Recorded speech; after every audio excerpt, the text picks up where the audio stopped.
Oh, ito na, dumating na yung pinaluto namin. Ito yung rice. Pagkain ng hindi gutom, maliit lang.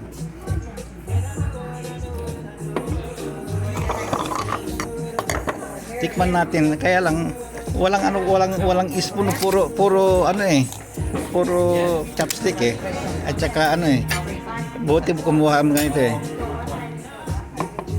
ito siguro pag umigop ka dito. Okay, yun lang.